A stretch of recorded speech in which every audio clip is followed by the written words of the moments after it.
আজকের বাংলাদেশে একটি প্রশ্ন সবচেয়ে বেশি শোনা যায়। পড়াশোনা শেষ করেও কেন মানুষ চাকরি পাচ্ছে না? অনার্স মাস্টার্স শেষ করেও অসংখ্য তরুণ বেকার বসে আছে। পরিবার, সমাজ, আত্মীয়স্বজন সবাই একটাই প্রশ্ন করে, এত পড়াশোনা করে কী লাভ হলো? কিন্তু বাস্তবতা হলো সমস্যাটা শুধু ব্যক্তির না, সমস্যাটা পুরো সিস্টেমের। প্রথম এবং সবচেয়ে বড় কারণ হলো আমাদের শিক্ষা ব্যবস্থা আর চাকরির বাজারের মধ্যে বড় ধরনের অসামঞ্জস্য। আমরা যে বিষয়গুলো পড়ি, বাস্তব চাকরিতে তার অনেকটাই কাজে লাগে না। পরীক্ষায় ভালো রেজাল্ট করলেই ভালো চাকরি পাওয়া যাবে, এই ধারণাটা এখন আর কাজ করে না। বর্তমান চাকরিদাতারা চায় বাস্তব স্কিল, কমিউনিকেশন এবিলিটি, সমস্যা সমাধানের ক্ষমতা এবং কাজ শেখার মানসিকতা, যেগুলো ক্লাসরুমে খুব কমই শেখানো হয়। দ্বিতীয় কারণ হলো অস্বাভাবিক প্রতিযোগিতা। প্রতি বছর লাখ লাখ গ্র্যাজুয়েট চাকরির বাজারে ঢুকছে, কিন্তু নতুন চাকরির সংখ্যা সেই তুলনায় খুবই কম। একটি সাধারণ প্রাইভেট চাকরির জন্য শত শত আবেদন জমা পড়ে। সরকারি চাকরির ক্ষেত্রে এই প্রতিযোগিতা আরও ভয়ঙ্কর। এত বেশি প্রতিযোগিতার মধ্যে যোগ্য মানুষও অনেক সময় সুযোগ পায় না। তৃতীয় বড় সমস্যা হলো অভিজ্ঞতার চক্র। বেশিরভাগ চাকরির বিজ্ঞপ্তিতে লেখা থাকে 2 বা 3 বছরের অভিজ্ঞতা আবশ্যক, কিন্তু একজন নতুন গ্র্যাজুয়েট অভিজ্ঞতা পাবে কোথা থেকে? এই অভিজ্ঞতার অভাবে অনেকেই প্রথম ধাপেই বাদ পড়ে যায়, ফলে পড়াশোনা শেষ করেও চাকরির দরজায় ঢোকাই সম্ভব হয় না। চতুর্থ কারণ হলো স্কিলের অভাব।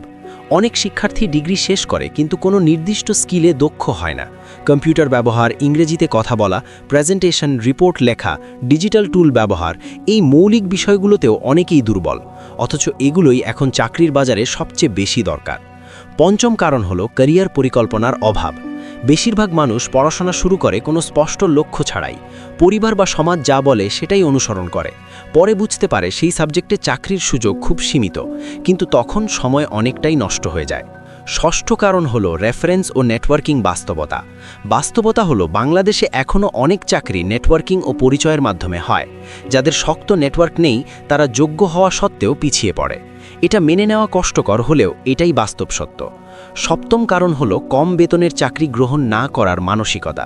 অনেকেই মনে করে পড়াশোনা শেষ করে কম বেতনের চাকরি করলে সম্মান নষ্ট হবে, ফলে তারা অপেক্ষা করতে থাকে ভালো চাকরির জন্য। কিন্তু এই অপেক্ষার সময়টা অনেক সময় ক্যারিয়ারের জন্য ক্ষতিকর হয়ে দাঁড়ায়। অষ্টম কারণ হলো সঠিক দিক নির্দেশনার অভাব। স্কুল, কলেজ বা বিশ্ববিদ্যালয় পর্যায়ে যদি বাস্তব ক্যারিয়ার গাইডলাইন পাওয়া যেত, তাহলে অনেকেই ভুল পথে হাঁটত না। কিন্তু বাস্তবে বেশিরভাগ মানুষ নিজে নিজেই অন্ধকারে পথ খোঁজে। নবম কারণ হলো মানসিক চাপ ও হতাশা। দীর্ঘদিন বেকার থাকলে আত্মবিশ্বাস কমে যায়। ইন্টারভিউতে গেলে সেই চাপ স্পষ্ট বোঝা যায়। অনেকেই নিজেকে আর যোগ্য মনে করে না, যা চাকরি পাওয়ার সম্ভাবনাকে আরও কমিয়ে দেয়। সবশেষে বলতে হয়, চাকরি না পাওয়ার মানে এই নয় যে আপনি অযোগ্য, বরং এর মানে হলো আপনাকে সময়ের সাথে নিজেকে আপডেট করতে হবে, নতুন স্কিল শিখতে হবে, বাস্তব অভিজ্ঞতা নিতে হবে এবং ধৈর্য ধরে চেষ্টা চালিয়ে যেতে হবে।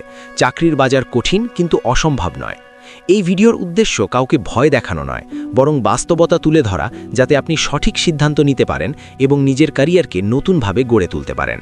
ভিডিওটি যদি আপনার নিজের জীবনের সাথে মিল খুঁজে পেয়ে থাকেন, তাহলে অবশ্যই লাইক দিন, কমেন্টে আপনার অভিজ্ঞতা শেয়ার করুন এবং চাকরি, ক্যারিয়ার ও বাস্তব জীবন নিয়ে এমন আরও দরকারি ভিডিও পেতে এখনই সাবস্ক্রাইব করুন ডিজি কথা ইউটিউব চ্যানেলটি।